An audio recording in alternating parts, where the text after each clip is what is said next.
আসসালামু আলাইকুম ভিউয়ার্স, কেমন আছেন সবাই? ভিউয়ার্স, এই ভিডিওর আলোচনার বিষয় আক্কেল দাঁত যখন ফেলে দেওয়াই ভালো। তো ভিউয়ার্স, এ ব্যাপারে বিস্তারিত আলোচনা শুরু করছি, ভিডিওটি দেখতে থাকুন। আক্কেল দাঁত বা উইজডম টিথ এটি মাড়ির শেষ প্রান্তে ওঠে।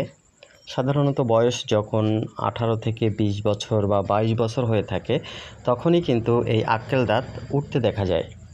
তবে কারো কারো ক্ষেত্রে 20 থেকে 30 বছর পরেও আক্কেল দাঁত উঠে থাকে। এই আক্কেল দাঁত ওঠার সময় অনেকের অনেক ধরনের জটিলতা হয়, যেমন চোয়াল ফোলা, মাঝে মাঝে ব্যথা হওয়া, বিভিন্ন সময় বিভিন্ন ধরনের জটিলতা দেখা যায়। তবে আক্কেল দাঁত উঠলেই বা আক্কেল দাঁতের সমস্যা হলেই যে দাঁত ফেলে দিতে হয় এমন কিন্তু নয়। কিছু কিছু ক্ষেত্রে দাঁত ফেলে দেওয়ার প্রয়োজন হয়, আবার কিছু কিছু ক্ষেত্রে ফেলার প্রয়োজন হয় না। এখন আসুন দেখি যে কোন ক্ষেত্রে আক্কেল দাঁত ফেলে দেওয়াটাই ভালো। ভিউয়ার্স, এখানে যে ছবিটি দেখতে পাচ্ছেন, এখানে এটিই হলো আক্কেল দাঁত এবং এই আক্কেল দাঁতটি অ্যাঙ্গুলার পজিশনে উঠছে, যার কারণে এই দাঁতটি যখন উঠতে যাচ্ছে তখন পাশে যে দাঁতটি রয়েছে এই দাঁতের ভিতরে ঢুকে যাচ্ছে।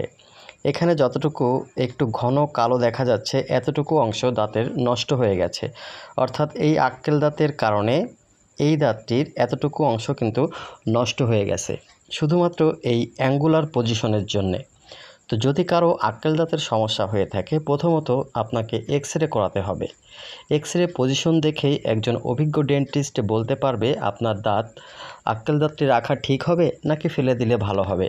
যদি পজিশনটা এমন হয় যে অ্যাঙ্গুলার পজিশন অথবা হরিজন্টাল পজিশন, যেটি শুয়ে থাকা অবস্থায় থাকে, যদি তেমন হয়ে থাকে সেক্ষেত্রেও কিন্তু এমন ডেন্টাল ক্যারিজের আক্রমণ হয়ে দাঁতে ব্যথা যন্ত্রণা হতে পারে।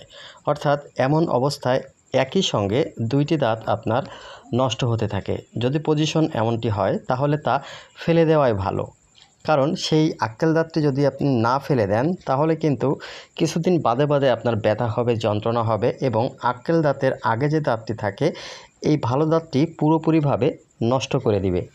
তো ভিউয়ার্স, যারা মূলত আক্কেল দাঁতের সমস্যায় ভুগছেন তাদের প্রথমত যে করণীয় রয়েছে তা হলো দাঁতের একটি এক্স-রে করা এবং এক্স-রে রিপোর্ট দেখেই সঠিক সিদ্ধান্ত আপনি পেতে পারেন একজন ডেন্টিস্টের কাছ থেকে।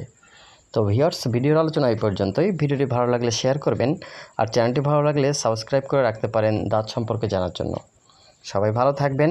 আসসালামু আলাইকুম।